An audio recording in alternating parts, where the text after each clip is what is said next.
Hello everyone, welcome to our YouTube channel study with Riya. So today we are covering the topic polar form of Cauchy Riemann equation. और ये बहुत ही ज़्यादा easy topic है। I think इससे ज़्यादा easy कोई topic नहीं है यूनिट फर्स्ट के अंदर आपकी। ठीक है, तो ये यूनिट फर्स्ट का आपका टॉपिक है। तो देखो, इसको समझने के लिए let z is equal to x plus iota y हम एज्यूम करेंगे। ठीक है, ये आपका प्रूफ करवा रही हूँ मैं इसका। ठीक है, अब हम जानते हैं कि कॉसी फॉर्म के अंदर जो z है x प्लस आयोटा y, उसको हम कैसे लिखते हैं, R cos theta plus iota R sine theta के फॉर्मेट में लिखते हैं हम इसको, जब पॉलर फॉर्म में लिखते हैं। ये कार्टेशियन फॉर्म होती है, ये पॉलर फॉर्म होती है। ठीक है, तो जब हम कार्टेशियन को पॉलर फॉर्म में कन्वर्ट करते हैं तो इस तरीके से हम इसको लिखते हैं। ठीक है, अब देखो z जो होगा, यहाँ से मैं आर को कॉमन ले लूँ तो क्या बचेगा, cos theta plus iota sine theta बचेगा।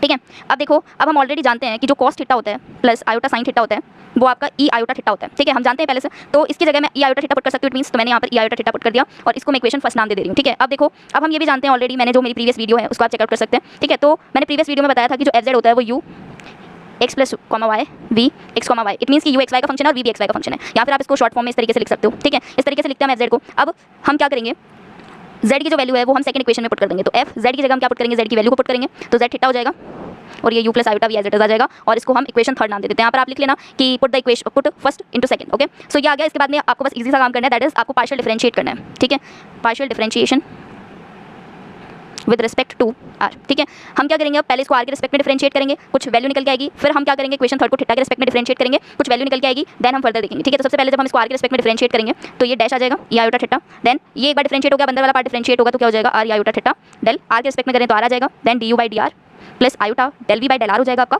ठीक है, अब हम क्या करेंगे, इसको डिफरेंशिएट करेंगे तो आर तो हो जाएगा, तो क्या बचेगा, ई आयोटा थीटा। आई होप कि आपको ये इतने ईजी जो डिफरेंशिएशन है ये तो आते ही होंगे। ठीक है, तो मैं इसको इतना डिटेल में एक्सप्लेन नहीं कर रही हूँ। Del you by del R plus iota del we by del R हो जाएगा। ठीक है, इसको यहीं छोड़ देते हैं, इक्वेशन 4 हो गई। अब हम पार्शियल डिफरेंशिएट करेंगे अगेन। अब हम किसके रिस्पेक्ट में करेंगे, अब हम करेंगे थीटा के रिस्पेक्ट में इसको डिफरेंशिएट। ठीक है, of equation third, similarly of equation third.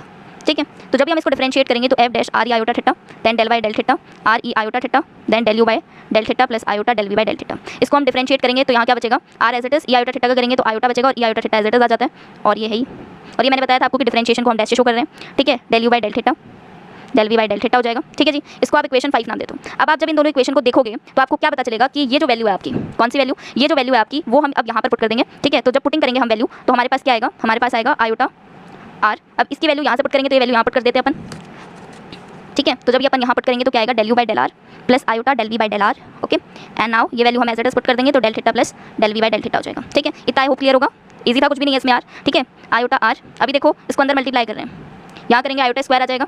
ठीक है, पूरा करके बता देती हूँ, किसी को नहीं समझ में आएगा। ठीक है, del you by del theta del we by del theta. Okay, iota R del you by del R.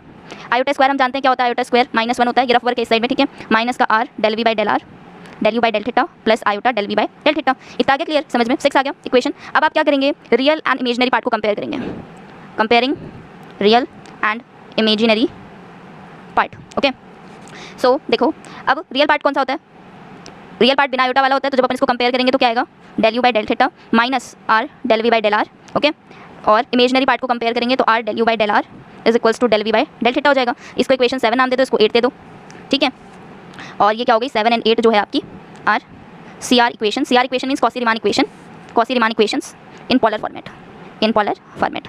Okay, so I hope कि आपको ये समझ में आ गया होगा आज का जो टॉपिक है, polar form of Cauchy Riemann equation. ये बहुत ही ज़्यादा इजी टॉपिक है और इसे बहुत बार रिपीटेड क्वेश्चन है, इसीलिए आई होप कि ये आपको समझ में आ जाए। और अगर आपको फर्दर कुछ और वीडियोस, कुछ और कंसेप्ट चाहिए इस पे बेसिस पे तो let me know in comment section. And thank you for watching my video and please like and subscribe my YouTube channel. And it's not my, it's our YouTube channel. So thank you everyone.